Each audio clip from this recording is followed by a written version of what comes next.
Welcome back, friends, fellow philosophers, and authors to this Wild Isle writing cast. I have back with me Torin Fletcher, also known as Agrippa in many spaces here on the internet. How are you doing, Torin? I'm good. How are you? I am doing excellently. This is a conversation. I always say this, but it's always true. This is a conversation I'm actually really excited to have because it covers something that is actually very close to my heart, particularly my authorial heart. Is that how I conjugate author? I think so. And we're going to be discussing what I have dubbed literary alchemy from iron gold. This has to do with prose quite a lot, particularly composition and also character interiority, all those things that go into what we might call literary fiction that I would not call literary fiction, but we will get into that as the course of the conversation progresses. But first, I'd like to send you all over to wildislelit.com. That's right, my website where you can check out a number of things, including something I might read from today, maybe. We'll see in the excerpts page where I've got short fiction, flash fiction, all kind of things for you there. I've got an essays page as well. Check those out. I need to write more of them, but the Barbie analysis is still quite popular. I also have my master's like thesis. It's not really a thesis. It's a giant essay I wrote in grad school on the dream quest of unknown Kaddath. So check that out as well. I've got my novel up there too in audio. I'd like for all of you to give that a listen. Wand Smoke Broken, the whole thing available not written, read to you for free. And you can pick up a copy on Amazon if you are the reading type. I would appreciate it. Leave a review on Amazon. It would go quite a long way. And if you're an author out there and you're looking to develop your prose in the way that this conversation will hopefully go, check out the Wild Isle Style Guide. That is my specialty line editing service. I also do analysis based on thematic depth for those of you who like symbolism in your work. If you're a fan of Carl Jung, the psychologist, or Jordan Peterson, you'll appreciate that as well. So check that out, the Wild Isle Style Guide, and I think I have shilled enough for wildislet.com. Torn has informed me that he doesn't have anywhere to send people quite yet, but when he does, I will surely push you over there because I've seen Torrance work with his artwork and his written work, and they are both excellent, which is why I invited you here today, Torin. Okay, so with all of that out of the way, I want to start with some, I don't want to call them definitions, but perhaps understanding, right? So I'll give a little bit of framework and I'll pitch you a question once I come up with it. So there is, I've noticed, let's say, dichotomy, right? Two separate camps. Then these camps have existed for quite some time, and I think they are, let's say, separating even further when I think they should be coming together. I mentioned it earlier.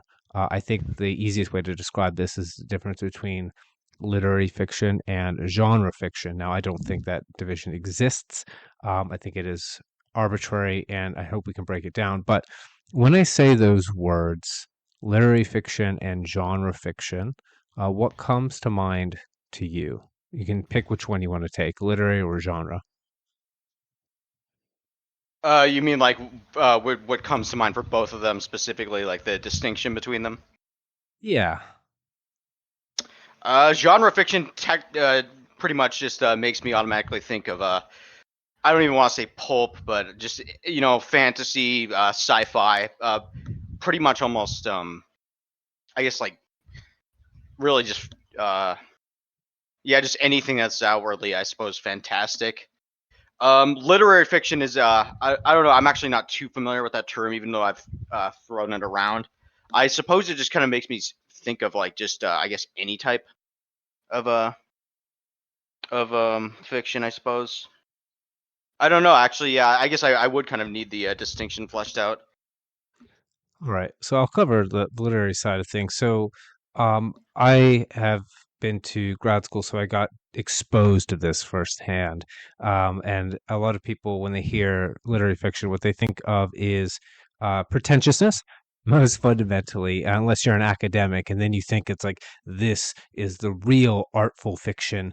And the way that I notice it gets, let's say, distinguished from genre fiction typically is that there's ostensibly a focus on theme more than in genre fiction. So I would say it's thematically driven in the way that you might say a story is plot driven or character driven. Literary fiction ostensibly is theme driven. There is a focus on the artful composition of the prose. So, what that means is the writing itself is viewed as an art form. It's not just about what is said, but also how it's said, right? In the same way you could sculpt something and you could choose to sculpt a particular image, but also the quality of the sculpture itself is something to focus on. And I've noticed that literary things that are called literary fiction are typically, as you kind of pointed out, in opposition to genre fiction, set in a contemporary setting. That's not always the case, but there are, let's say, they in academia they produce subgenres in order to try to make what they'll call literary fiction as distinguishable as they can manage from, let's say, something like fantasy, science fiction, and all of that. For instance, the subgenre magical realism is a way of sneaking fantastical elements into a contemporary setting so that it's uh let's say you can basically so you can call it something else and not call it like fantasy or urban fantasy or something that you might distinguish as genre fiction. So those are the three things I have in my notes here: thematically driven, artful composition, and typically but not always some form of contemporary setting. Now, Uh, does that make sense to you when I'm pitching that as a definition for literary fiction? oh yeah, absolutely.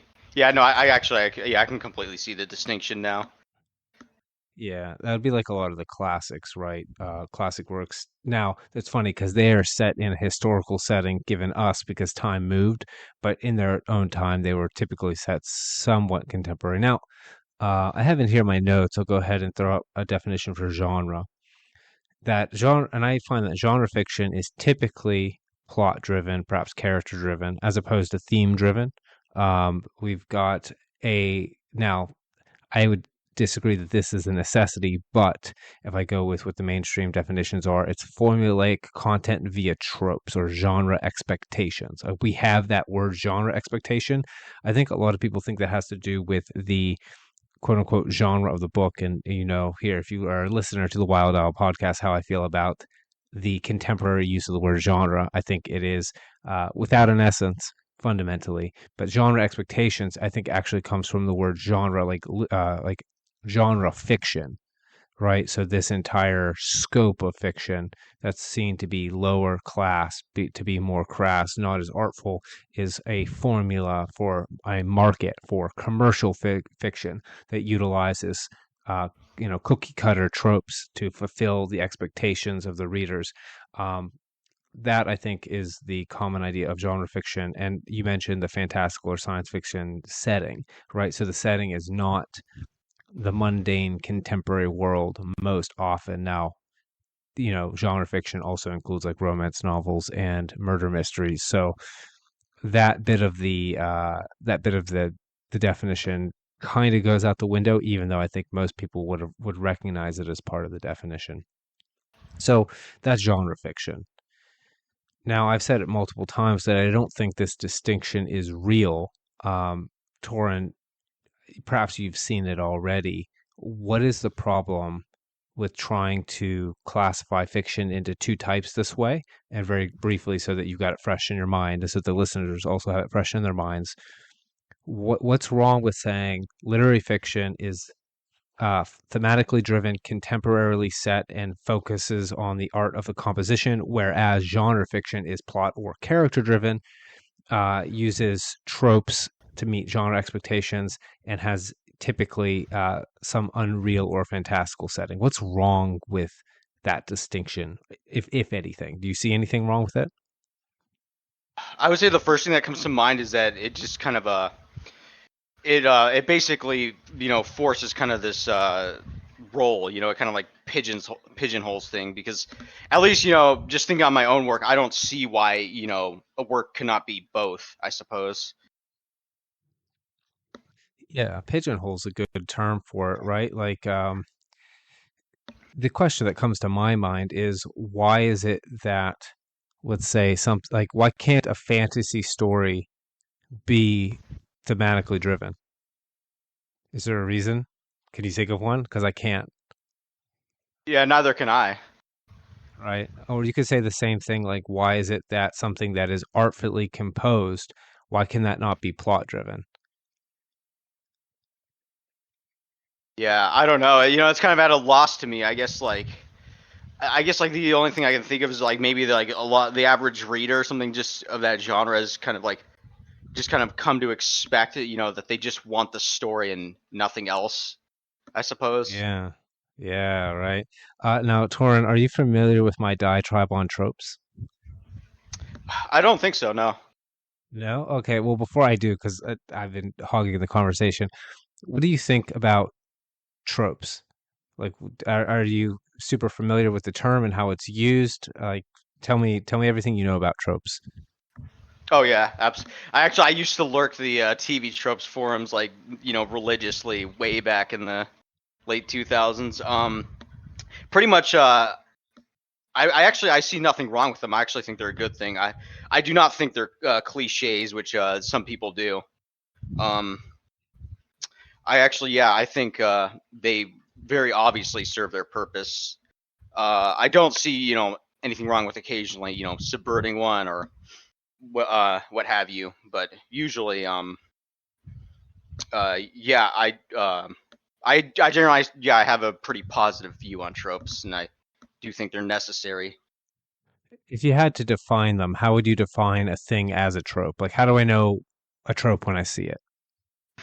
I guess like the best way I would say is that it's basically a commonly recognized storytelling or setting, or I guess you could even say character device. That's a pretty good I guess. definition.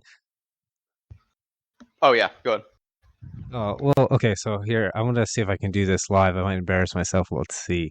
I'm gonna make an argument that um, tropes are contingent, which means that they are not, let's say, they don't hold up their own existence. Here's what I mean.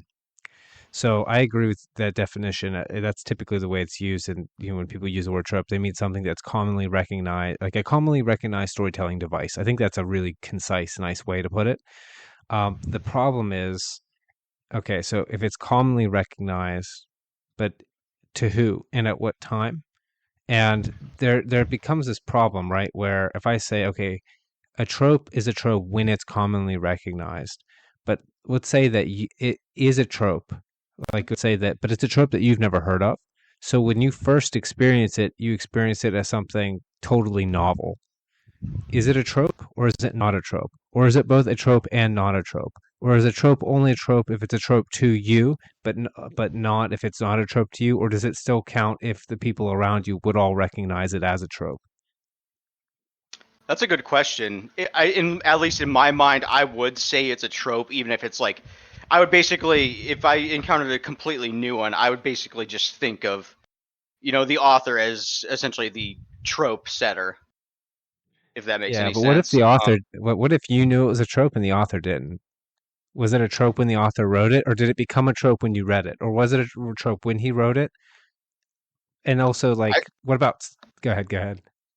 oh no, I was just gonna say, I guess like, yeah, I, I guess like this kind of like it might be. I personally would say it's a trope, regardless of if the author like intends it to be or not. But I suppose the author might disagree, other readers might disagree. Yeah, it's a funny thing, right? Because like I think the example I used is like a thing could be a trope in English but not in French, and then is it's both a trope and not a trope because the French would see it as not a trope, but then it must be a trope if it's a trope in English. But then the question is, okay, that's a difference in language. What let's say differences apply? Like does time apply? Because a thing before it's commonly known isn't a trope, right? But then after it's commonly known, it is. But then let's say that all the people who know it's commonly known are wiped out, but then it's not. But people had identified it as a trope in the past. So does it stay a trope forever, or is it only a trope so long as people had identified it as such? And if it works retroactively, why doesn't it work before? Because if a thing's going to become a trope, then it would have been a trope before it was identified as a trope. Because you see what I mean? Like it's what the word is used as a means to identify something that is contingent upon a state of affairs. So I'm not identifying a thing, I'm identifying a state of affairs. Oh, right, right. Yeah, no, that's honestly that is a good question. Yeah, right. And it comes to identify the fact that, okay, if with why'd I go on that little diatribe, right? I think I went on that diatribe because the idea that there are genre expectations that's contingent upon the idea that there can be tropes, but the problem is expectations are just as contingent as tropes are, right? And so to try and suggest that there is a you could categorize something based on a set of contingencies, you can, but the category is as arbitrary as any other categorization based on contingencies. There is not an emergent category that has any reflection on anything in the objective. And that's why I actually think that this literary genre distinction is actually quite false. Um, and why does that matter, right? Why is this coming to be relevant to the conversation? Well, lately I've been made aware over the past months of the Iron Age movement. It was going on for a time, and I was totally deaf and blind to it because I had my head buried in the sand trying to, finish my own fiction to be perfectly honest and doing all my other things. And I think that's going to be relevant to the conversation going ahead. So, Torin, what's your familiarity with like the whole Iron Age movement? Are you in that sphere, or are you like separate from it, like I mostly am?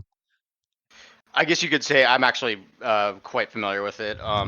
Just because I've been following a lot of these types of things, just with the mainstream kind of locking a lot of indies out, of a lot of these publishing houses. So I kind of keep track of these movements for a while, but I'm really just a lurker. I monitor these spheres, but I don't interact with anyone in there as of yet. So So that's pretty yeah, much my familiarity. playing it safe. What can you tell us about it? Like, what's your take on what is the Iron Age in terms of fiction and publishing? Like, say assume that the listener doesn't know. I basically I guess it's not entirely pulp, but I'd say that it's almost kind of like a pulp revolution. In fact, before the Iron Age actually even got a name, that's kind of like that was I would almost say kind of the proto movement. It was basically it's a lot of these disaffected authors, many of whom are indie, that basically obviously they saw not only kind of this state of just a lot of the output of this, these modern publishing houses. I'm sure everybody listening knows what I mean, without me having to get political. But there's also the fact a lot of these people were kind of blacklisted and gatekept out due to nepotism. But it basically, yeah, it almost kind of seemed to have started as this desire to kind of revive, these basically a lot of old school stuff is what I would say. Old school fantasy, old school sci-fi. Also, of course, the desire to take it away from basically its current iteration, which is pretty much just political propaganda. Essentially, there's this desire to bring escapism and entertainment back, you know, into the literature world. Yeah, I think that seems to be what I've seen from my little outside view, and that seems to be what the people inside are saying, right? They're trying to bring back, and what they typically say is like an era where fiction was actually entertaining, and to take it back from its ideological capture. which it certainly has been captured. I don't know if you've ever tried to query agents. Have you ever given that a go? Oh, I wouldn't even bother just because I know what the answer is going to be. Yeah, it's awful. I when I was trying to publish my first novel, Salt, Sand, and Blood, I did the traditional querying route for an agent. Now, the book had its own problems, so I don't think I was going to get an agent regardless of the state of affairs. But you go around to most of their websites, and there are some people who are interested in like making money, which it's terrible. We say the good old days, like back when it was just greedy, like in it for the money. That was great. Now it's like you have this ideology where you show up and it's like, oh, I'm only taking submissions from LGBTQ plus. They didn't have the two soul candidate didn't add that on there yet, but yeah, it was either that or only taking submissions from like like what is it? I think this is British, but like the black and minority ethnic type deal. So like, basically having I was surprised this was legal, like a no whites allowed sign, but they had those in a lot of places. Um, yeah, and so that was the state of that. The ideological capture, you see that in the reduction of quality, um, by the not just the yeah, I'd say mostly the trad publishing space. And I have a question written down here on my notes. It's like, what are modern storytellers trying to achieve? And in this case, you've got a huge mass of them who are essentially just trying to impose cultural and political dominance, right? Like that's what that is, the ideology coming in and infecting and destroying the quality of work. So no doubt that that's there. But I've actually I have some questions in regard to Iron Age as well because um Torn, obviously we both agree that what's coming out of trad publishing in the mainstream is all like mostly ideological garbage. Um, have you seen better quality outside of that in the indie space? Or I should ask that question better.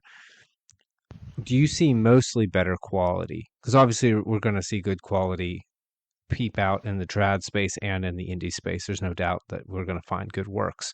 But for the most part, do you see that the quality of the work coming out of the indie space is much better than the trad space? It's kind of, at least for me personally, it's been a bit of a mixed bag, I suppose. I've seen some really good stuff, and I've seen some stuff that was, well, I guess like technically it still would be better than the average thing that's coming out of any of the mainstream publishers these days. It definitely, I've seen a lot of stuff that just for various reasons did not work for me.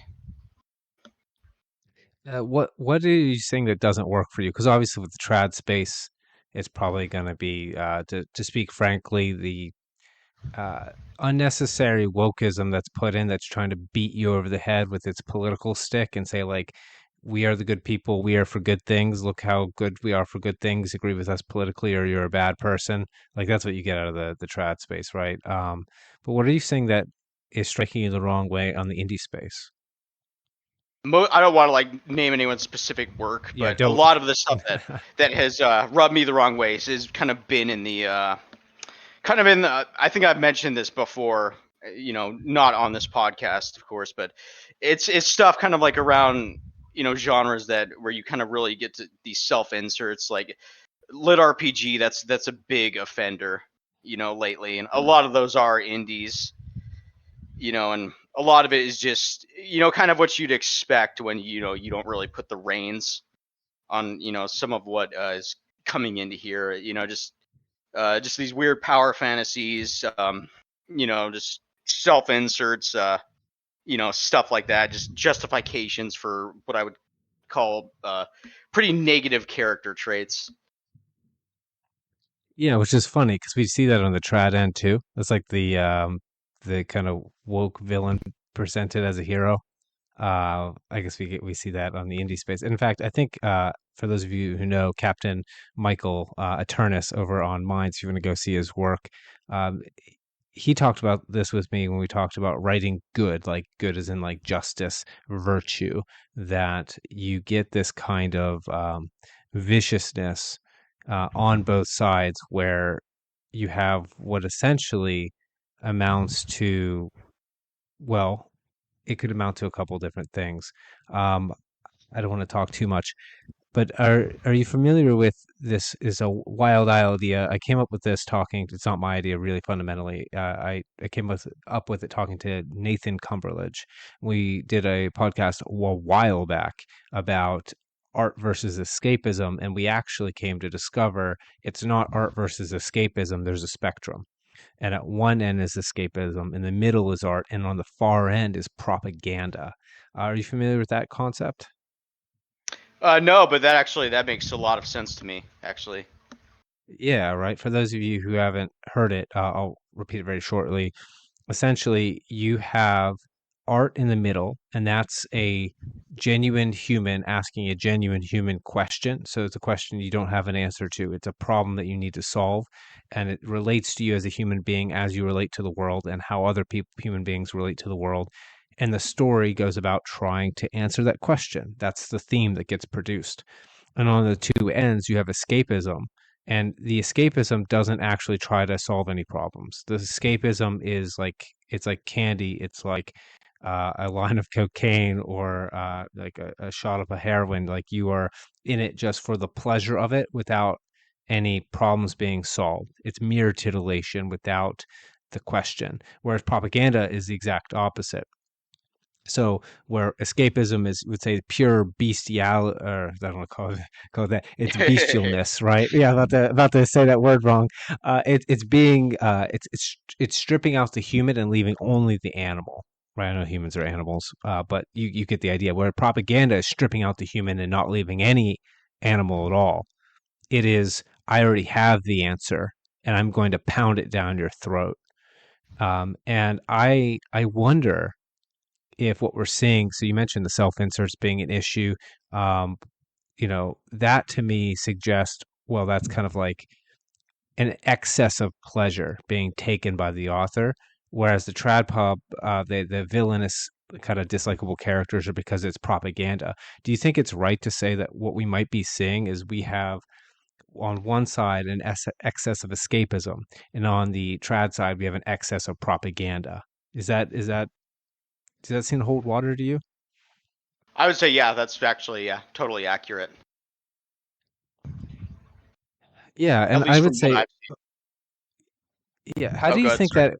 No, how do we think we ended up there? Like, so I definitely think there needs to be some backlash to the essentially the propagandistic political nonsense coming out of trad pub. But like, it seems like there's is it like an overcorrection? Is that what's happening? I think, at least my personal theory is that more than anything, it's just kind of like, there's nobody to kind of there's no overseer to kind of just tell some of these people, like, this might be like, pleasant for you to write, but it's not totally pleasant for the reader. I think that's kind of a case here. So it's just like a low bar to entry, and because there's no, in one case, you have too many gatekeepers on the trad end, and the gatekeepers are all political actors. Whereas on the other end, the problem with Iron Age is that there aren't any gatekeepers, and so you get all of the undesirables. Is that what we're suggesting?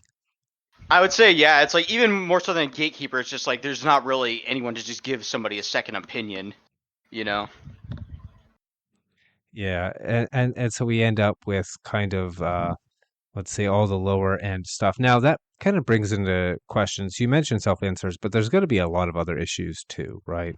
Um, what I see quite a lot, and you tell me if you see this, I have noticed from the Iron Age end of things that there is a scorn from yeah anything or scorn for anything that smacks at all of what the, let's say, trad published side is pushing or the academic side in particular is pushing. So anything that other opposite end is doing at all gets like poo-pooed on quite a lot. Are you seeing that as well? Or do I need to list a few of the things that I might be thinking about? Oh no, I've seen that totally. Admittedly, I've like at least conversation wise even partaken in that. Oh, I have as well, right? And like if we jump back to our definitions of literary versus genre, I think um, we can kind of see what's getting perhaps pushed and what's getting left behind. Um, and then I think we can kind of join them together and talk perhaps about our own fiction because, the reason I invited you on is because I've noticed that I've gotten a chance, I've been privileged to read a lot of your work, particularly works in progress. And the thing I've noticed all the time is that you are constantly striving to achieve certain things that I see being left out of a lot of people's fiction. And I really lament seeing them being abandoned. So, what is being abandoned? Well, let's start with this. This is my specialty, right? Artfully composed prose, right? Actually caring about the composition of your work and having the way that the story is written be something that is, let's say, worthwhile in and of itself, even before you get to the content. Obviously, you need good content, but I have seen that has been almost utterly abandoned by the Iron Age. Am I right in my assessment of that? Absolutely, I would say I have read a lot of stuff where yeah, it's the prose was kind of I'm trying to think of how to put this. It was just kind of like as straightforward as possible, to the point where it almost kind of sounded like, like a Wikipedia editor was just kind of like recounting these events in a summary. I have seen that as well.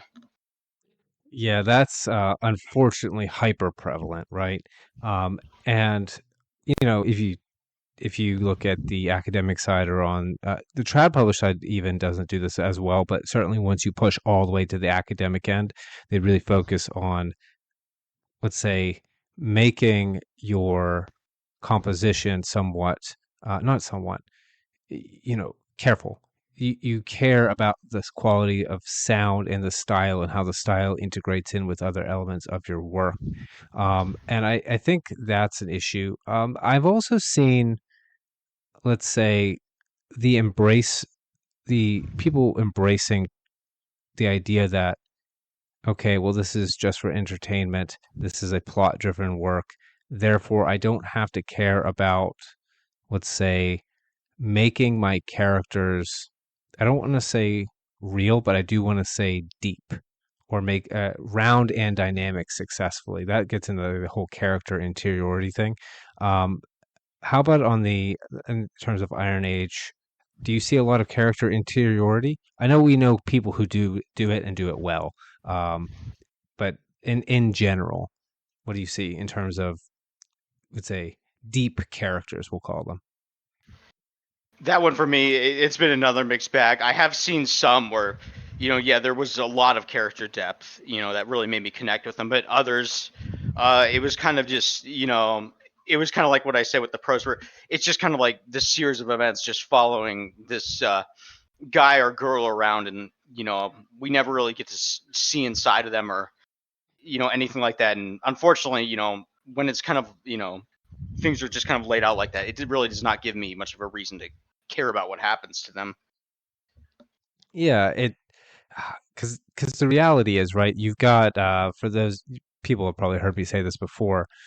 The truth is, you have a story. That story has characters that we need to care about, because if we don't care about the characters at all, then nothing is really at stake. If there's nothing at stake, that means the plot has no tension, because the plot is the stakes being well put at stake, and you get to see, is this going to resolve itself, is it going to develop into another complication that drives up the stakes. um, and you need characters you care about, so you care about that. But if you don't, then you don't have stakes, you don't have tension. If you don't have tension, there's no reason to read through the plot. The pacing will grind to a halt. And it doesn't really matter how much thematic depth you have, right? This might be a critique of the academic side if no one cares about anything going on in the story. But also on the other side of that, if you don't have any thematic depth, if it's raw, an attempt at raw plot-driven escapism, I think that that can also ruin, let's say, ruin your character just as easily. How do I mean that? Well, we'll go through a few things in terms of quality of writing, and then we'll talk a little bit about, I think, taste, and maybe go over some of our fiction, because right now we're kind of in this ether space, this kind of amorphous, like moving around or drifting around, I should say. So I have this list of what makes quality fiction, but I don't want to just read off my list. So Torin, if you could just start listing a few things, think it through as you need to. When you think of a quality piece of fiction, what's let's even just start with one. What's one thing that you need? You need to have a quality piece of fiction. One thing I would say I need is I kind of need things to be fleshed out clearly and at least described to some level of detail where things are envisionable. Almost kind of like I feel like when the author kind of almost treats the setting like a character, I always find that very effective. I need something, again, the character does not even have to be relatable. They don't have to look anything like me. They don't have to think anything like me, but I need some reason to see that they're actually a person, that they have, autonomy, I guess I could say, you know, that they're not just a Yeah. word or a name. So that fits two of these bullets I have. So the first one is settings that immerse. So you need to feel oriented in the world that the story is taking place in, so you can understand the direction things are going and what's happening and what has a consequence, right? In that terms of that setting. And you need characters that are compelling. So that's characters that are interesting but kind of either sympathetic, or that in some way or shape or form you're invested in what happens to them. Um, on top of that, I would throw in, like, you need, I mentioned before, plots with stakes that produce tension. I kind of already ran over that. Anything else? So we've got characters that are compelling, plot with stakes, settings that immerse people. What else might you want in the book that you pick up? Let's see. Off the top of my head, I suppose like some of these would kind of just be subjective, but a setting that has things I find personally interesting, that always helps. That kind of just details that make me want to kind of explore more, of like the world it's set in, and just know more about what the author has cooked up. That always helps. I know that's not always a given. Let's see. I guess just interesting character interactions. Those are always a big plus as well. Yeah, so like character interactions that carry the conflict forward. Um, that kind of fits in with the plot, so plot and setting. Also here I have you know prose that is pleasant or pleases to read, right? You have to, we mentioned before, just any book that's good has better prose. Like, it, you don't improve, or rather I should say, you will only ever improve a book by improving its prose. You won't make it a worse book by making it better written, kind of by definition. So that's something that goes with any book of good quality. And I think a theme that speaks truly is another one of those, right? If the theme speaks to you and it teaches you something, it makes you feel more like you're more from coming out of the experience, then that's also going to be something that improves your work. Um, the question is, like, well, why list this list of quality aspects of fiction? Because if you actually look at all of that, you know, characters, plot, setting, quality of the composition, the theme, those things are constant among all works, right? It's not a matter of whether it's literary or genre.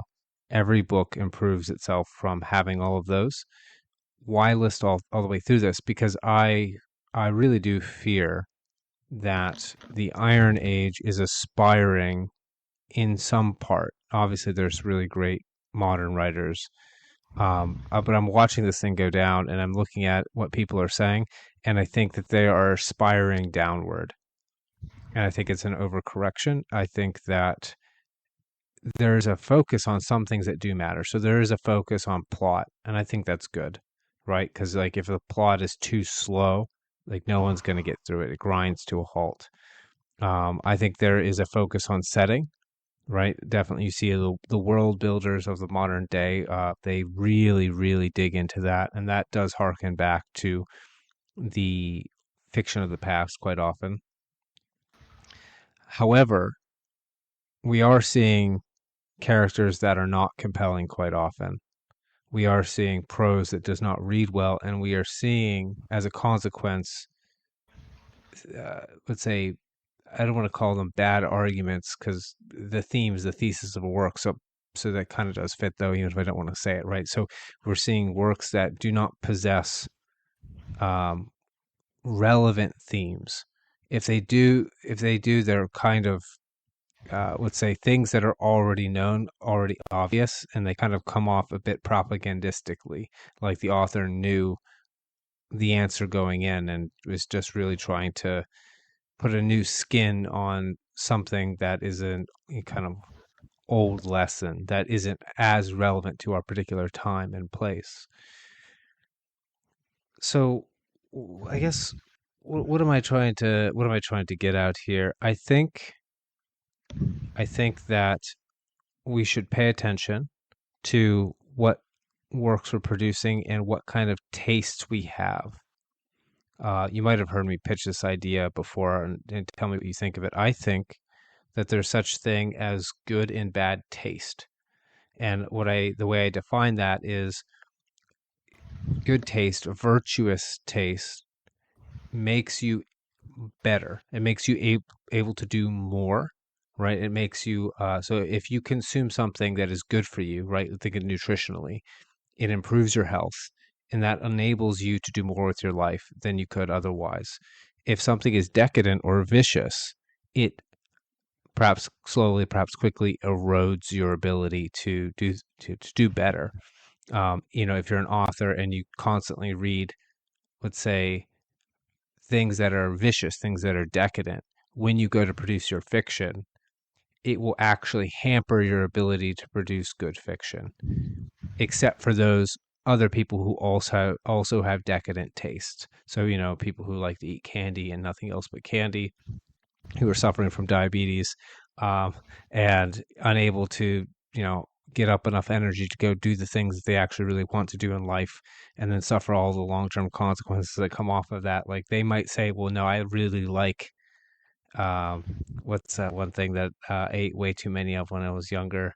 It's one of the Wonka candies. It's not Snickerdoodle. That's the wrong name. Like the licorice tube with the stuffed inside. You know what I'm talking about, Torin? I'm trying to think of You said it was like licorice. You said it was the Wonka candy. Yeah. If we think of the name, if you're listening in the comments, please let us know what those things are called. Uh, I remember my friend like went to like Warp Tour and someone was giving out boxes and boxes of them, and he came home with a box and he's like couldn't eat anymore and he just gave me a whole box and I like ate. It's back in high school, just ate them, and I can't believe I'm not in a diabetic coma right now to this day. Um, yeah, but the what do you think of that idea that you actually, as an individual, your taste, what you like, is determined by what you habituate yourself to, and that could be better or that could be worse. Do you think I'm overstating something there? Oh no, I absolutely agree. I mean, like, yeah, if basically, I think in a way, like any creative person's taste, like that's kind of almost kind of what fills out their, I guess I should say creative profile, because obviously they take inspiration from these things. If somebody's like only inspiration is like poorly written like isekai, I don't trust that anything that comes out of them is going to be particularly compelling.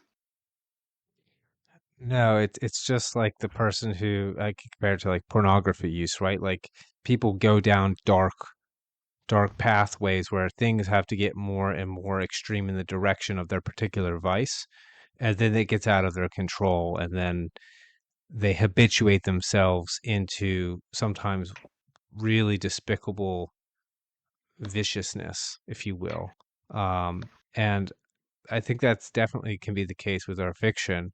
Um, and I think at this point, I should perhaps try to prove my case because I'm sure there's plenty of people, if they've listened this far, thank you very much to this. I've been rambling on for quite a while, but I guess I want to convince all the authors out there to. I'm going to put out a podcast called Read Your Vegetables, but like to be able to stomach things that will actually improve them and improve their writing that they perhaps won't like at the beginning of reading it. And I think that they will struggle to write at the beginning of trying to write it. Um, but I think that's right because if you look back and tell me if this is true for your inspirations, right? Because we talk about you write more and more like what you're inspired by. But if you look back at the great works or even the old pulps, they did not abandon things like the quality of prose. They weren't hyper consistent because they were writing on a tight deadline, so they had to be quick. But they didn't abandon those things. I don't think they abandoned themes. Like classic science fiction was all about the speculative themes that they were pushing toward. Sometimes their characters weren't as compelling as others, particularly in the pulp era, but their plots were usually well paced, and the settings were weird often. Right, the settings were un, unusual, to say the least. So they had some interest in them. They, my case, that's what I think. So, do you think the same for your inspirations? Were they of the past aiming higher, let's say, than our contemporary Iron Age writers? I would definitely say so. Yes, without a doubt, really. All At right. least Well, all the ones I can think of off the top of my head for sure. yeah. So without further ado, I guess what we'll do is let's go over. I've got an old piece of fiction that I wrote. Torrin, I know you mentioned scrounging around for one of yours. Were you able to find anything? Not currently. Let me see if I can real fast. I think I might have something, but it might be a bit rough. No, that's fine because this is from my book Salt, Sand, and Blood. I won't read this whole section. It's up on my website. It's the interlude. Um, Now, what I want to do is I'll find a particular section of it, and I'll read for a little bit, and then what I want us to do is just to take it apart. Now, I haven't thought this all the way through beforehand, so perhaps this will crash and burn, be a disaster, but I don't think it will. So, yeah, I'll start out with this is a character I came up with that I've repurposed for my current Wand Smoke series, but this is like the only salvageable piece of Salt, Sand, and Blood, and I didn't want to abandon it to a series I wasn't going to continue. So, this is the origin story of the character Kashim as originally envisioned. And he says in conversation with a few other characters around a bonfire, in a Mlomo village, hell was born from the sea. It came on black sails on the eastern tide in the evening, in the guise of Gautaman slavers, from which we knew of no salvation, only to run and hide and to weary our eyes watching the horizon. But all that watching left us blind. So on the night of my 20th solstice, in the midst of our ancestral worship, with the whole village night blind and torchlight and gathered on the beach, I saw the ships bird themselves from the ocean blackness, and I smashed the conch that was to be their warning. Yeah, we'll do this paragraph and see how we feel about it. For the sake of ease of talking about it, I'll go ahead and send it. Should have done that before. Send it over to you, Torin, so you've got it. Sounds good. There we go. You can also, if you pull it up on my website, you can see like the piece around it. But so yeah, so let's talk about what I was doing here. Torin, what is your impression just from that little the reading, if any? Oh, I believe I've read this before. I think this is very effective. It really, especially like in not so many extra words. I feel like you really, kind of convey just the sense of danger, just with just the mere sight, kind of these slavers, just basically appearing in the night, when everybody is, obviously just has their guard down, is least expecting it. Yeah. Is there anything in particular? Because what I'm trying to find, because I know I've got an idea about what I was trying to do writing this. Um, is there anything about, let's say, the way that it's written or the particular focus on perspective, which we haven't mentioned that word, but perhaps should have, um, that might be useful for those, let's say, I suppose we count as the Iron Agers as well. We're in the indie space. Um, but anything that they could perhaps take that we identify. Um, to make this easier, I'll slowly read through and then like if something pops out at you as I do, just interrupt me and then say what it is that you think is happening. So the first sentence in Umlomo village, hell was born from the sea. It came on black sails on the eastern tide in the evening, in the guise of Gautoman slavers, for which we knew of no salvation, only to run and hide and to weary our eyes watching the horizon. I guess But I jump all, in right there. yeah, go ahead, Sorry. jump. I'd say like yeah, first like hell was born from the sea, like just right there. That's something I don't see them do. I mean, in a lot of these, like they would almost just kind of say like the ship, the slaver ships appeared on the horizon, and that's kind of like in a lot of these like that's all you'd get. You know, Yeah. you don't What am get I doing there? anything that. What is it? What am I doing that they're missing? I actually don't know I can't recall the direct term for it at this moment. Um, Okay, so I can help out there. So what I did there is I used a metaphor, right? So it's a bit of figurative language. Um, so to say hell was born from the sea, obviously hell isn't literally hell, but that is a bit of we talked about character interiority. So the character here, Kashim, is describing the thing that tortured them because of what is hell, eternal damnation from which there's no escape. So that is the description of the threat that comes out from the sea. It is like hell, right? To say it as a simile. But yeah, I've noticed with Iron Agers, there's a lot of discursion. Are you familiar with that term? I've heard it before. Yeah, yeah, it's literal, right? There's a tends to be a lack of the use of figurative language, and it's not just that there's a piece of figurative language. It's there's also what's called like inserting perspective subjectivity, which is what I just described, right? It's I'm using the perspective of Kashim and how he and the villagers think about a thing to describe a thing as he sees it with a metaphor. That is the type of that when I complain about like the prose not really being up to snuff, that's what I'm complaining about not being there. Not that my little this is not that impressive for what I did there, right? All the Iron Agers are capable of doing that, absolutely. But it seems like people are unaware that they should be doing it. So now on the in the next sentence, was there anything worth looking at? So it came on black sails on the eastern tide in the evening. Anything in that that stands out to you? I would say one thing that follows is from Guatemalan slavers from which we knew no salvation. Like, there's another thing I don't see is again this is from Kashim's perspective where he knows that these we see just the reputation that these slavers have firsthand. You in a lot of these Iron Age things you'd see no such thing. Again it would just kind of be described.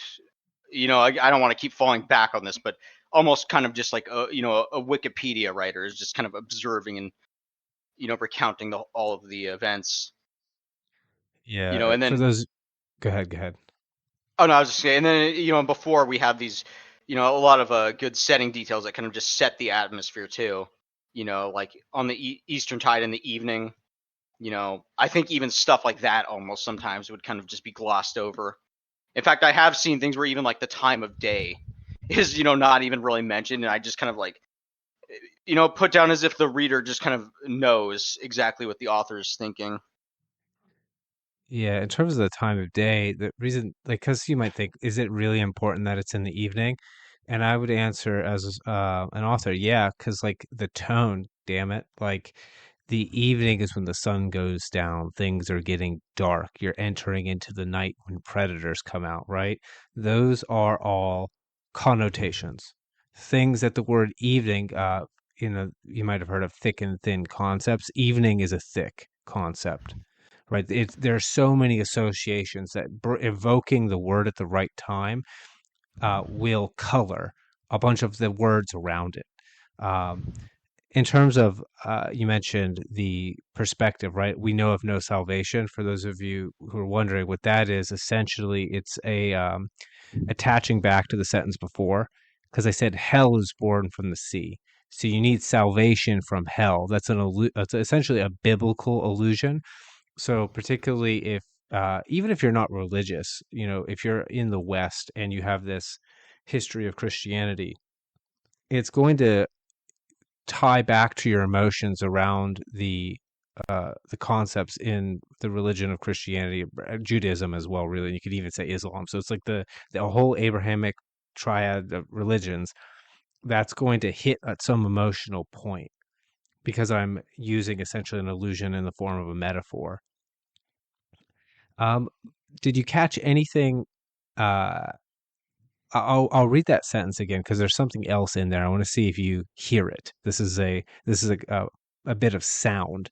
I do this a lot. I actually have this fixation with it, perhaps to my own detriment. Right. So it came on black sails on the eastern tide in the evening in the guise of Guatemalan slavers, from which we knew of no salvation, only to run and hide and to weary our eyes watching the horizon. Yeah, I did know just the way it's read. I don't want to say it's read like a poem, but it's kind of read almost in this. It comes off the tongue in this very, I guess, like pleasant, almost kind of rhythmic way. Is the way I would describe that. Yeah, there's a bit of meter there, and I purposefully put that in when I write. This also slows down my rate of production, so this doesn't come for free, right? Like I write for those of you who know me as much as we can know each other here on the internet, you'll know that I don't write that much a day, even though I spend a lot of time doing it.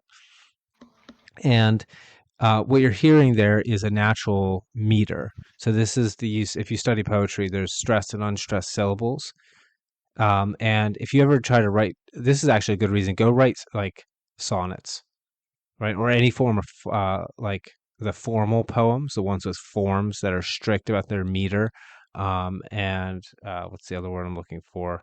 So like if you've got like the type of metric feet, and then you have the number of essentially feet in the poem. Just go and study it. It's worthwhile just getting the basics because you'll start to hear it when you're reading your own work. And that smoothness as it comes off the tongue is really important because you'll notice that sentence is massive, right? Like how many uh, you have like one massive clause and another clause, and then is there another one? No, it's only two clauses. How did I manage that? Right? Yeah, there's only one comma in that whole sentence, and you would think there's more with how long it is, but it doesn't need it because of the rhythm. Did you notice anything else about the sound? I'd say that it it doesn't quite rhyme, but it almost kind of I guess maybe this goes back to what you were saying earlier, but you know, I'm trying to think of like how to accurately say this. I can I give you a guess like yeah. word. Oh, God. So that almost rhyme you're hearing is assonance. It's the repeated vowel sound I. Oh, I see. Yeah, so tide, guys, hide, eyes, right? Having that sound purposefully used over and over, like my use of it over and over again gives a feeling. It actually does literally rhyme also, but it gives a feeling of rhyming in the same way that it works with music. And that fits in with the meter. Now I could have done it better here. This isn't a great use of it, but it's there. And that is part of what you're hearing, I think. Oh, absolutely. Yeah. Yeah, in fact, So yeah. Now that you pointed out, it's plain as day. yeah, but yeah, this is why we're going through this particular example. We'll go through the rest, and if you've like managed to pick out a piece, we can go through that. So, but all that watching left us blind. Is there anything? Just interrupt me again, like we did before. So, all that watching left us blind. So, on the night of my 20th solstice, in the I'd go midst ahead of and our sorry, sorry, I didn't mean jump to stop whenever. you mid sentence. But yeah, it's like even that, is again a very good detail that I just do not think you'd come across. Like this more interiority that just would be glossed over in a lot of pulps. It shows you that this tribe, these slavers are a great danger to them. You know, and I feel like it hammers home just how much these slavers are the bane of their existence. Yeah. Well, here's a question. You should be able to, hopefully, be able to answer it if I conveyed this well.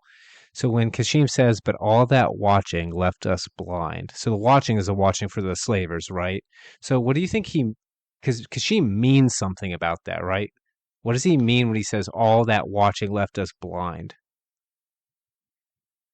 What I initially would assume is that it left them fatigued, but it almost seems like it means something else instead. Like perhaps I almost kind of get the feeling actually now that you point this out that maybe like the slavers kind of took advantage of this and changed tactics or something like that, possibly. Yeah. Well, let's say, what if I use the word tunnel vision? Oh, okay, I see. So basically, I guess fatigue then. Well, don't think physically, think figuratively, right? So they're not literally blind. It's not that they literally don't see the slavers, but they're so Right. worried about the slavers, they're not looking for anything else. I see. Yeah. Now, So obviously, I could basically, have. Go ahead. Go ahead. I was to say, so the slavers basically came in some way that they would overlook. Yeah. Well, in a sense, right? Because if we go to, I'll read through to the end, and then you can kind of connect this back in, right? So, but all that watching left us blind. So, on the night of my 20th solstice, in the midst of our ancestral worship, with the whole village night blind, as he's calling night blind, in torchlight, and gathered on the beach, I saw the ships bird themselves from the ocean blackness, and I smashed the conch that was to be their warning. So they were so worried about the slavers that they did not think of the fact that they might be betrayed. I see. Yeah, and there's a bunch of stuff in there. I don't want to just because for those of you listening, I'm not trying to talk up my work. There's a lot about this that's kind of messy, that I could have done much better. But I do think there's a good example here. Is there anything in that that stuck out to you? I would just say, like, in general, just again, just the details, I feel are very, just, again, kind of put me in this situation, Yeah, I'll pitch questions at you. So, what do you think of uh 20th solstice? Do you think that was overwrought, that I overdid it instead of just saying my 20th birth, like 20th birthday? I wouldn't say so. I feel like, that's kind of been, we've seen that this is, a tribal society. I feel like, that is actually a rather, again, an immersive and quite realistic detail for that setting. Yeah, I mean, and if not solstice, they usually say summer, winter, etc. yeah. And then if I say the words solstice, mist, worship, do That again, those like, yeah. Oh, God. no, no, I wanted you. Oh, I was gonna say, yeah. Again, that conveys the details. I'm picturing these as kind of like an African-inspired tribe. I don't know if I'm right on that or not, but that's what that immediately brings to mind. Is it kind of it does flesh out a lot of these just kind of the tone and the atmosphere and just Yeah. in general the setting. that I get the sound right, because what I was going for there, if you listen, uh, like solstice, midst, ancestral worship, the continue S and ST sounds, particularly toward the ends of words. I was hoping that that would create a kind of fluid effect, right? So on the night of my 20th solstice, in the midst of our ancestral worship, Oh, I see. Admittedly, yeah, I some of don't this sometimes I don't look that deep, but I see what you're know. saying now. Yeah, well, sometimes, like I said, I could have hit this better, but for those of you guys listening out there, what I was aiming at there is not just what I wrote down, but let's say, this sounds really pretentious, but it's like the sonic, like sound effect, that it has from the particular words and their arrangement around each other. Um, so the use of the word solstice alongside ancestral worship gives you the feeling that this is a village without like an almost African inspired village without me having to describe it. Like I have said nothing about these villagers, but by saying 20th solstice in the midst of our ancestral worship with the whole village, describing this village, night blind and torchlight and gathered on the beach, right?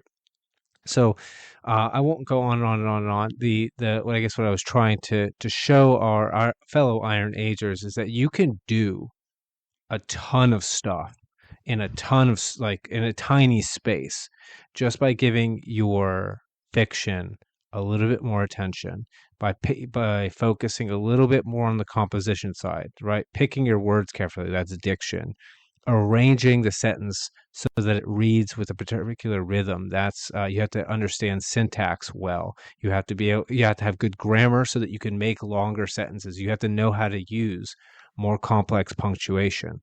Because if you can't, then you end up with a run on sentence that goes on so long and it feels like I'm out of breath and I'm just reading like this and it feels really unnatural. Right? Um, so it's important to have that sense of rhythm. I don't know.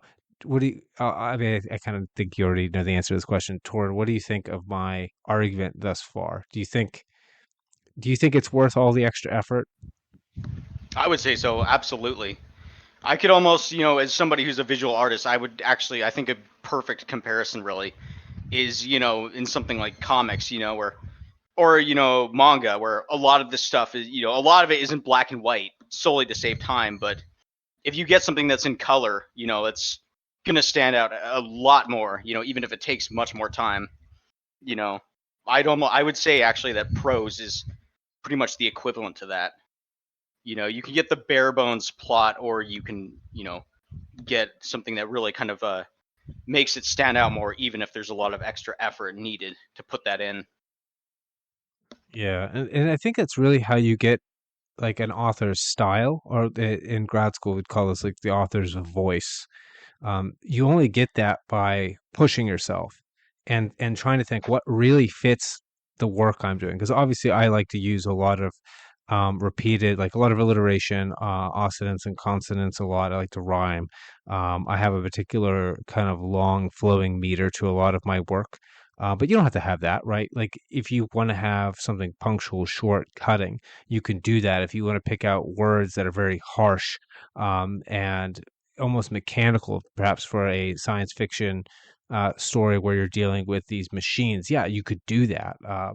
There's all kind of layers of feeling, like you mentioned, like color that you could choose, or color schemes that you could impress upon your work, and you could also make your work way more vivid and more efficiently written, just by focusing a little bit on that style and not giving it to the pretentious academics, right? Like, why? I guess this is my thing. Is like, why are we doing that? Like, why? I almost hate to say this, but why are we aspiring to iron and not gold? That would be my question. And if you're out there and you're an Iron Age writer, like let me know, let us know, why, like why iron and why not try to be, let's say, to achieve the highest level of skill that you can and to produce the best work of art that you could manage to produce as an individual, right? Like why aim down? That's my question. So during all that big rambling, were you able to find anything, Torin? Yeah, this is actually something I'm more, writing wise, this might need a bit of work, but this is something I'm more proud of, I guess, in theme than just um, topic than, you're right, hang on. There we go. Oh, yeah, Than I send it am, over to me so I can read it let as you go through. me just make sure I got everything in here. Oh, I accidentally misspelled one word here. Okay, there we go. Yeah, this is still needs, like I said, needs to be fleshed out a bit, but okay, cool. Awesome. All This right, go ahead and read. is from the first chapter, told through the perspective of my antagonist. Is he's basically in hell and has to avoid a patrol of, I guess, what we could call demons. They came into sight about 5 seconds after he'd hidden himself. More infernal hunters of his kind, mercifully oblivious to his presence.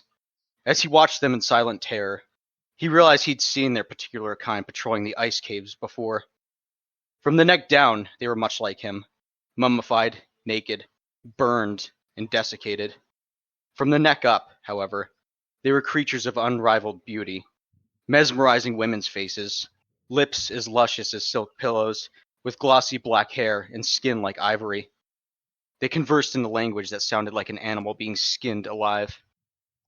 They were living lures, drawing the impulsive to them with innocent eyes and demure smiles.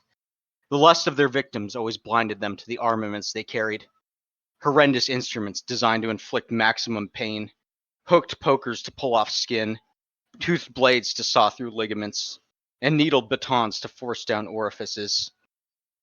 He had once seen another like him fall into their grasp from afar, back in the caves. The things they proceeded to do to the fool were too horrific to recount in detail. Oh, that was good. Oh, thank you. No, I oh I, God, man. I can see where I screwed up and kind of like messed the went back and forth between what I was trying to convey, but yeah, thank you. No, no, you did that. No, there's tons about this. I could ramble on, but like, I want to give you the chance, um, to give you the chance first, and I can laud all kind of praise on this. Is going to be fun to go through, man. Um, I know I read through and then I had you go through before. Um, let's see. We'll do that again. So I'll read your work, sentence by sentence, and when something comes up, jump out and just e- tell me what you think you did. As funny as that is to say, right? Okay. Um, all right, we'll play this game again. So they came into sight about 5 seconds after he'd hidden himself. More infernal hunters of his kind, mercifully oblivious to his presence. As he watched them in silent terror, he realized he'd seen their particular kind patrolling the ice caves before. From the deck down, they were much I like guess him. I should probably like try and yeah. I think I missed an opportunity. I guess like I was trying with at least the first two sentences. I was kind of trying to like convey how close of a call this was. I guess like the context leading up to this probably didn't do the best. Obviously I know that, but I guess like yeah, it's like maybe I could do better to kind of raise the stakes here. But I guess I was trying to like really I don't know how effective I was at this, but just kind of show that he this kind of precarious situation where he's watching these things, that basically I don't know where I was going with this. I guess like he basically barely missed the window to just basically evade these horrible things, and he's just yeah, I don't know. I'm sorry, I'm No, rambling. no, it's good. Look, there's a couple things I liked about these. I think you could point out. So I'll jump in. So the first sentence is a decent sentence in terms of any type of fiction, right? It's an orienting sentence. So there's somebody important. They came into sight about 5 seconds after he'd hidden himself. So what that says is like, okay, he is hiding, right? You're pointing out the what you chose to describe is not that he's crouching behind something and like to describe the protagonist. You're describing the fact that there's these people and they just came into sight just a few seconds ago and he'd hidden himself. The word hidden is useful here because it conveys to us that the stakes are this guy being found. He just hid. So we know without you having to tell us that it's really bad if they find him. um, which I think is good. So for again the people listening out there, it's just a particular choice of word. Hidden was a good word to use to convey what the stakes are without being, let's say, discursive, all discursive about it. More infernal hunters of his kind. That's really interesting because it suggests that we have, um, let's say, the evil hunting the evil, right? Of his kind. They're of the same kin because that's where that word's derived from. Mercifully oblivious to his presence. That conveys the danger. It's merciful that they're oblivious. If they knew where he was, there would be no mercy. There would be pain and suffering and death. As he watched them in silent terror, he realized he'd seen their particular kind patrolling the ice caves before. From there, we're moving through with the rest of the description. So I'll go ahead and keep reading. You jump out when you hear something that you want to tell me what you did. You think you did well, and really look for the stuff you did well because you missed it, Torin. What you did well that time. I'm All right. not So so good at articulating my thoughts, on just on the spot sometimes, it's admittedly. difficult. It's difficult, but that's why we're doing this podcast, right? Because what I want for you listening out there, I want people to be able to read their own fiction as they're writing and as they're revising, and to see these very things, and then therefore to see the opportunities to input these things. So from the neck down, they were much like him, mummified, naked, burned, and desiccated. I want to stop I there and ask. Yeah, pretty much. I guess like that. He's already been kind of described a little bit, and I kind of wanted that to show that, just reinforce that, basically that this basically isn't hell. Obviously, is I said before, but I kind of wanted that to just reinforce just what this situation looks like. How, I guess this is not some just noble, hero hiding from these things, but basically this guy's, a damned soul that's hiding from these things that, are only, worse than him, just because, of how outright monstrous they are. I suppose, if that makes any sense. That does make sense, but it does kind of miss out on the most impressive bit of this.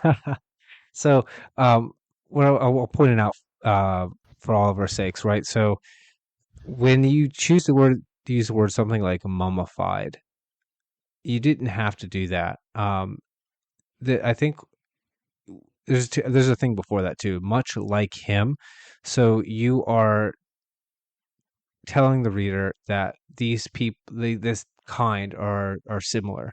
You're describing them as you're describing him in one description.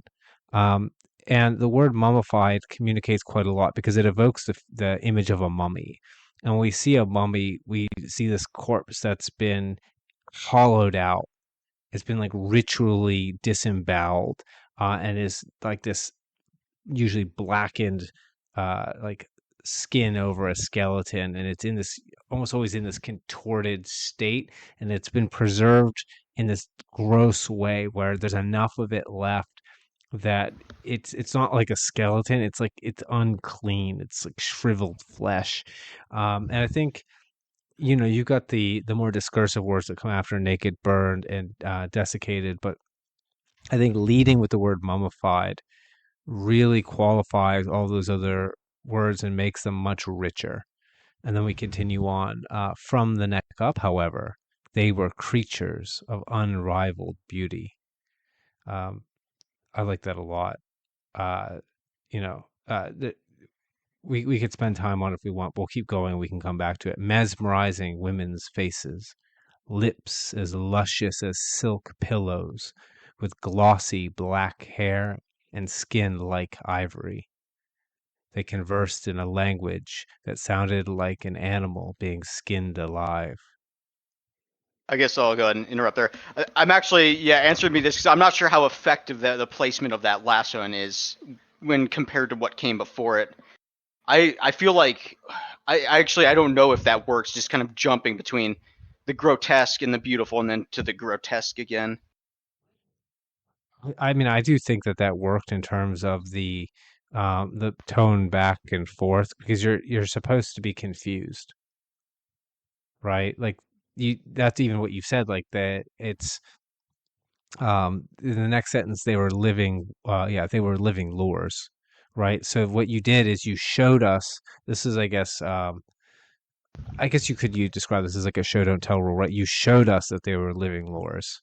They're horrific, but their faces are like lush and beautiful, and then they speak in this awful language. It's almost like this is a very male centric thing to say, but when you see a really attractive woman and then she starts talking and then like the things coming out of her mouth just make you cringe. It's like that feeling, right? Oh yeah. Uh, it's very disappointing. But in this case, it's horrifying. You also did something with sound. I want you to pick it out because I thought it was really good.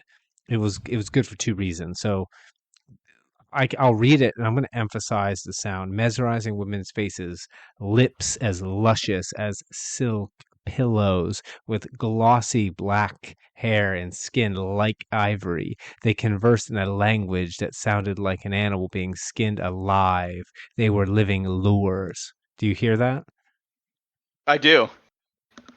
What's happening there, Torin? What did you do? What did you do, I Torin? I can't remember the term. I know it was just said meter. Alliteration. Oh, alliteration. Got it. Yeah, but there's also some amount of meter produced, but I want to focus on the alliteration. Do you hear it? What sound is being alliterated? What's being repeated? They conversed in language. I'd say I'd say kind of like lips, luscious, like ivory, lures. Silk pillows, yeah. Living the L sound. Now, for those of you out there who might think that's arbitrary, it's not. So, just really quickly to yourself, Torin, like read over all the words that have L's in them, and pay attention to how it feels and how easy it is. Lips as luscious as silk pillows with glossy black hair and skin like ivory. They conversed in a language sounded like an animal being skinned alive. They were living lures, drawing the What do you impulsive to feel? them. I feel like that flows pretty quite naturally. I suppose I think this is one of the ones that I actually read this aloud several times, and I think that's probably how that came about. That is right. So for those who don't know, there are certain letters, or really it sounds, it's not the letter itself, that produce a particular quality. And in this case, L's are soft. Like if you all you have to do is like la la, like it's soft. It's like S's. Like S's are smooth when you say them. And when you have like, luscious lips, silk pillows, there's something about the flick of the tongue that's produced and the way that L sounds, that itself sounds soft.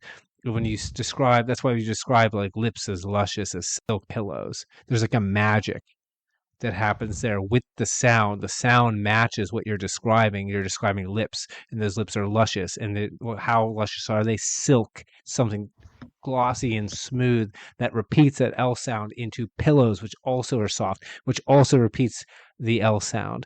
And then you have something like silk that's shiny. It also has the L, the glossy black hair. And yeah, so it's like there's something that gets produced there. And I think naturally what ends up happening is the meter comes in. Like particularly once you hit lips as luscious as silk pillows with glossy black. Once you hit glossy black hair and skin like ivory, it breaks up a little bit. Um, but definitely when you get back to living lures, there's something about that they were living lures, drawing the impulsive to them with innocent eyes and demure smiles. Innocent eyes, demure lures, demure and lures. They kind of pull that sentence together a little bit, right? You can kind of hear they were living lures, drawing the impulsive to them with innocent eyes and demure smiles. So I could go on and on about that, but like that is like that helped evoke the image of their faces and particularly the particular parts of their faces you want to emphasize, that then you can contrast so sharply with the horrific monsters that they are. Um, yeah, and that gets around to imagery, right? So I'm going to read this bit here. Horrendous instruments designed to inflict maximum pain, hooked pokers to pull off skin, toothed blades to saw through ligaments, and needled batons to force down orifices. Ugh. Ugh. So you did a couple things there. What do you think you did that that worked? I basically, at least, like, I was like trying to really. I'm trying. Let me give me a second to articulate this. I was trying to kind of really like put the reader, just show the reader kind of how vicious, like, the threat that these things are. Let me start over. I was trying to kind of show the reader just. I was kind of. I was trying to give them like just a sense of terror, just at like the basically. Let me try to think of like basically the weapon's purpose alone, just their design is supposed to kind of instill this sense of terror in the reader. Just kind of like describing, the I guess visible purpose of these things, I suppose. Sorry, I'm not very good at kind of getting into the depth into these, but Yeah, it's okay. I'll help us basically, out. yeah, Oh, go ahead. I was trying to Go ahead. stick the reader right there and convey just the sense of terror, just looking at these tools they carried. Yeah, well, I'm With going to just tell you all the. what you did. I'm gonna tell you, right? So you did a good job at this too. You used in literature this is imagery. You know, imagery doesn't just. I've said this many times on the podcast. It doesn't just mean visual. It is any of the sensory functions. Um, you also did some subjectivity. So horrendous instruments is a bit of subjectivity perspective of the narrator, right? So we designed actually does some work here. Now you've got a little bit of discursion to inflict maximum pain, but the fact that these are horrendous instruments that are designed, there's an intentionality behind them. What is their designed? You have pain, pokers, pull off skin. So you have a bit of an alliteration that helps the flow of the sentence. But I want to call attention to the fact that all of the all of the bits described are given intention and purpose, right? So the pokers have the purpose of pulling the skin off. That's what the word to is doing, right? And then you do it again. So tooth blades to saw through ligaments. They are intended to saw through these ligaments, like it's a malicious actor, right? Needled batons to force down orifices. And the idea of orifices is there's two things about orifices. So one is the sound. When you to say orifices, you have to open your mouth. But you just told me that there's a needle baton that's going to be shoved down my mouth, but I have to open my mouth to say the word. Like you see what that does? Like it's like I'm imagining someone. It's like if you saw someone have one of these batons shoved down their throat, the last thing you would want to do is open your mouth, right? Mm, Yeah, so you just put me in that seat where I'm like, I don't want to even be saying this word because now I'm experiencing secondhand the fear of having a freaking spiked baton shoved down my throat. But beyond that, um, the word orifice is vague, right? It might not just be the horrific thing. It might not just be your throat that yeah, the that's what I was. I was trying to like evoke like a personal, I guess, squick among the reader with that. I guess that was my yeah, intention, really, yeah, put right. plainly. So yeah, with that the vagueness means that you might have my interpretation, or you might have a darker interpretation, or you might have both. And then it does two things at the same time, right? So that is super effective by being vague, and then you've essentially layered multiple meanings into that one word that is been layered with intentionality through just the use of the word to, right? These things are there to do these horrible things. That's what they're designed for, the point of them. It's not that they're being misused. No, this is what they were made for. Um, yeah, absolutely. That is what really it gave me a little bit of like a shudder as I listened to you read through this. Now, Torin, how much of that did you know that you meant to do as a curiosity, or did you do intentionally, and how much of that was like you're seeing it now for the first time? Quite a bit of it was not like the thing we mentioned with orifice where it causes the reader to open their mouth, stuff like that. That admittedly was unintentional. Anything else Yeah, unintentional? a lot of it. Just generally, like how we went over, like a lot of like how it the flow and everything, and the alliteration. A lot of that, admittedly, was unintentional. Like I said, I'm still training myself on this, but again, I still need to myself. It's kind of funny that we're talking about this because I myself still need to learn to kind of look deeper into these things and see just the pros and everything on the level that you're talking about. It's funny because while that's true, you did write it. I Yeah, mean, that's true. right? So one is like part of this. Again, this goes for the listeners as well, but this definitely goes for you, Torrent. Again, this is why I wanted to talk to you about this, is because I've gotten a chance to read a bunch of your work, and I see this stuff all the time in your work, and I'm impressed with it. I should say it more often than I do. Like occasionally, I'll throw comments in when we're doing a little critique sessions, but like that, there's there's really something there, and it's really impressive, and it has a really profound effect. And I want to see this more. I do not see this. It's not even attention to detail, right? Because you just told me like, and I was the same. I am the same way. Even to this day, when I'm writing, I'm not consciously aware of what I wrote until after I write it down. Then I look at it like we're doing right now. But there is something, and maybe we could end the podcast off with this, because this is a real question. This is a question for all artists, I think. And maybe you have more experience because you're also a visual artist, which I am not. When you sit down and this stuff is coming out of you, right? This um the quality of the artistic production of the fiction itself, that we would like to see more in our Iron Age writers, to the fact that I think they should be essentially, we should be aspiring to be new golden age writers, right? Just like if we're returning through the cycles of history, which I'm sure lots of our listeners are going to be subscribers of, right? Like the conservative idea that history goes in cycles. There's I think a book recently, The Fourth Turning, which I haven't read, but I think it covers the same idea. This is an old concept, goes back to conservative historians and philosophers for a long time. Rather than say we are the fallen iron, why not return to the golden? And the question that I was trying to ask that I distracted myself from is like, what is happening when we are aspiring to that makes this stuff come out? Do you have any idea what it is? Because I honestly don't.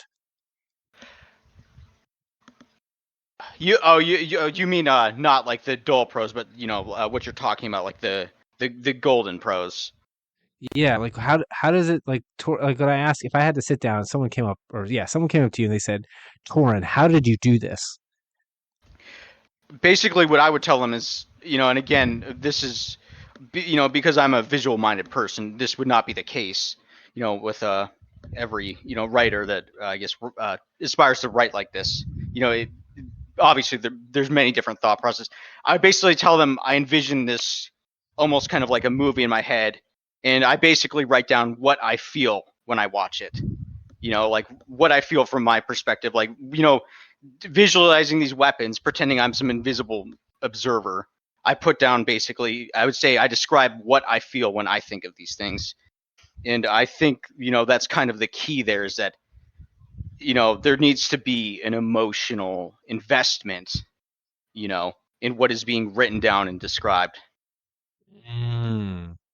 Okay, so are you saying that, because the first part of that I've heard many people say, who fail to produce, let's say, the quality of prose that I would say is striving. I won't say that we're sitting here achieving golden age prose.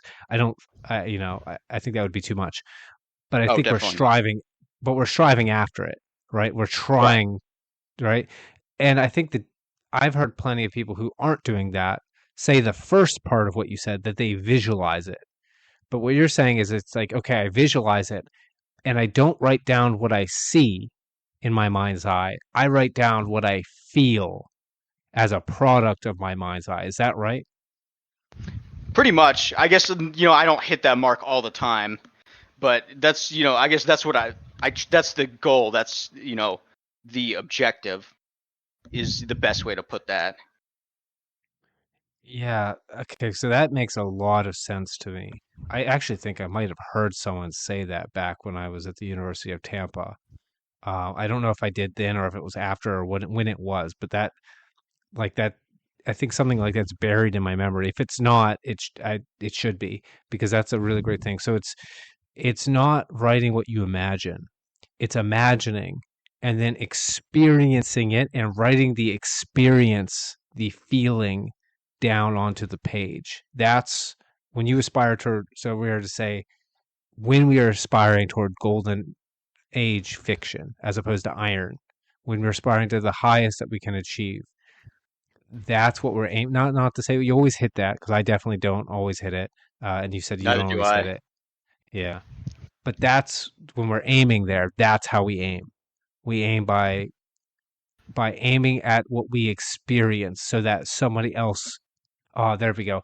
So that what we're writing down is a communication of experience and not mere images. It's the experience. That's what we want the reader to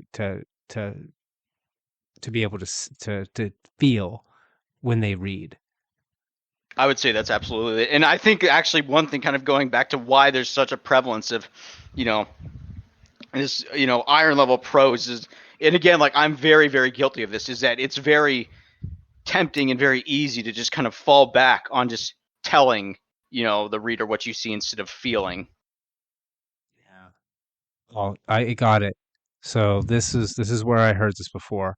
It was after grad school. I was teaching a literature course, and I was preparing a lecture. And there were like quotes from different poets. I was on the poetry section of that course, and I can't remember who said it, but when you're writing poetry, you're not conveying the images. That primarily what you're meant to do. You're not even that. I think it was maybe Robert Frost who said this. It's you're not trying to get them to understand what it is that you saw that you're writing the poem about. You're primarily trying to get them to understand how you felt in that moment. And I think it was Robert Frost. And if that is the case in poetry, it seems to also be the case in like prose and fiction.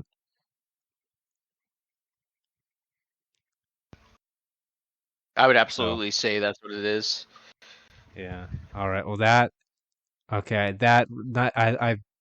I guess it's something that I had heard before, but it wasn't until our conversation now that I've really come to ground in with it. So uh, this is why I love doing this podcast, man. I always learn something new. Um, yeah. So I think that about wraps it up. Is there anything else you wanted to cover before we wrap this up, Torin? Uh, I think yeah, no, I think that's pretty much it. I guess like maybe you could make an argument kind of like for the length argument for some kind of like in favor of the iron level people, but I feel like again if you just get like the story kind of out there without any kind of thing to add more to it, like I guess like yeah, you could say that the novel is easier to read, but it's kind of like at what cost, maybe that's like an argument I could see them making on the other side of things. Yeah, we'll have to have a follow-up conversation. Maybe do another three-person conversation where we go back and forth between iron and gold. That'd be such a cool name for the podcast, right? Uh, Oh yeah. S Swords of Iron and Gold, something like that. Maybe that'd be a good name for a novel. I don't know. Um, but yeah, no, I get it. I would say, I guess for those who might make that argument, and we'll end it off here. Even though I keep saying we'll end it off, apparently don't want to. Um, remember that there's tastes that are good for you and there's tastes that are bad for you. And I think what's good for you is to aspire high. And it is easy. It's easier to eat, let's say, Kazoozles. Is that the name of the Wonka I, candy? I've never heard that one. I was actually thinking that you're talking about Laffy Taffy, but I don't. Yeah, Yeah, I don't know. oh wait, hold on. I'm searching it up right now, right here, live on the podcast. Kazoozle. Is that what it's called? Yes, it is. It's Kazoozle. Okay, we remembered it Huh. before the end of the podcast.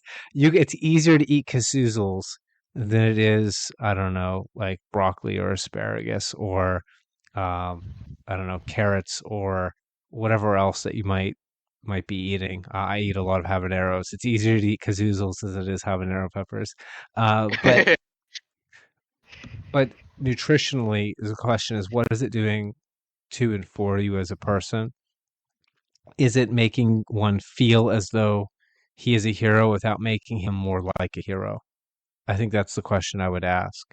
And and perhaps we'll leave it off there. We're definitely going to have to have that debate at some point, or yeah, we'll call it a debate because that'll get plenty of people over the internet excited about it.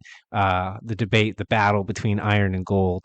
Uh, so if you're listening out there, thank you guys for joining us. Let us know what you think of the comments. Tell us if you think that we're a bunch of pretentious fool just gushing over each other's work, or if you think we actually, might be aiming at something worthwhile, if not hitting it, if not achieving it. Um, Before we go, I'll send you guys off again to wildislelit.com. If you thought that our work was impressive, again, you can hire me as a line editor and I can help you write in this very way. Whether you want to focus on theme or you want to focus on style, Wild Isle Style Guide is for you. Also, check out my work again on audio so you can listen to the beautiful prose being read to you at wildoutlet.com for Once a Book Broken. And I've got audio and other stuff and all kind of things. Eventually, Torin, you got to have a place where I can send people. Um, but for now, uh, I guess thank you guys for listening, and we'll see you guys next time.